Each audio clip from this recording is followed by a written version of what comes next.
ఈ మధ్య కాలంలో నేను చాలా ఇంప్రెస్ అయినటువంటి ఇన్సిడెంట్ ఇది. లాస్ట్ మంత్ నేను మా పాపని తీసుకొని దగ్గరలో ఉండే ఒక ప్లే ఏరియాకెళ్ళాను. పాప ఆడుకుంటూ ఉంటే నేను పక్కనే ఒక చోట కూర్చున్నాను. నా పక్కన కొన్ని వాటర్ బాటిల్స్ పెట్టి ఉన్నాయన్నమాట. అయితే అక్కడ చాలామంది డిఫరెంట్ ఏజ్ ఉన్న పిల్లలు ఆడుకుంటూ ఉన్నారు. ఒక ఇద్దరు అమ్మాయిలు ఒక 8-10 ఇయర్స్ ఏజ్ ఉండొచ్చు ఆ పిల్లలకి.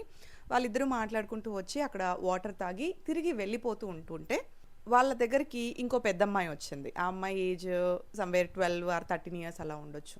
అయితే ఆ అమ్మాయి కొంచెం గంభీరంగానే ఇక్కడ ఒక చాక్లెట్ ఉండాలి మీరు తీసారా అని అడిగిందనమాట. అయితే ఈ ఇద్దరు అమ్మాయిల్లో ఒక అమ్మాయి ఆ చాక్లెట్‌ని తీస్తూనే అక్కడ ఉంది ఎవరిదో తెలీదు అందుకే తీసుకున్నాను సారీ అని చెప్పి ఇచ్చింది. ఆ పెద్దమ్మాయి అసలు ఏ సమాధానము సరే అనలేదు, ఓకే అనలేదు, ఏమీ అనలేదు. ఆ చాక్లెట్ తీసుకొని వెళ్ళిపోయింది. నేను ఈ అమ్మాయిల్ని అలాగే గమనిస్తూ ఉన్నాను. అమ్మాయి ఫేస్ కొంచెంగా అంటే తప్పు చేశాను అన్నట్టుగా ఏదో కొంచెంగా మారింది.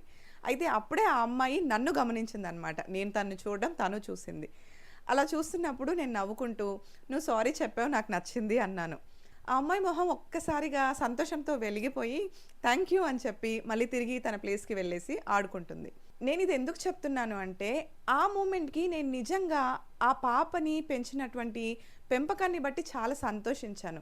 అంటే వాళ్ళ ఇంట్లో వాళ్ళు నిజాయితీ అనేది తనకి నేర్పించారు. ఏదైనా తప్పు జరిగితే నిజాయితీగా దాన్ని ఒప్పుకోవాలి అని. సహజంగా ఆ ప్లేస్‌లో వేరే పిల్లలుంటే నేను చాక్లెట్ తీయలేదు అని అబద్ధము చెప్పొచ్చు. ఒకవేళ తీసినా ఇదిగో అని చెప్పి సారీ చెప్పకుండా కూడా ఇవ్వచ్చు. ఆ అమ్మాయి కారణం చెప్పి సారీ కూడా చెప్పింది. అది నాకు చాలా బాగా అనిపించింది. మనలో ఎంతమంది పిల్లలకి మనం నిజాయితీని నేర్పిస్తున్నామో ఒక్కసారి ఆలోచించుకుంటే బావుంటుంది కదా!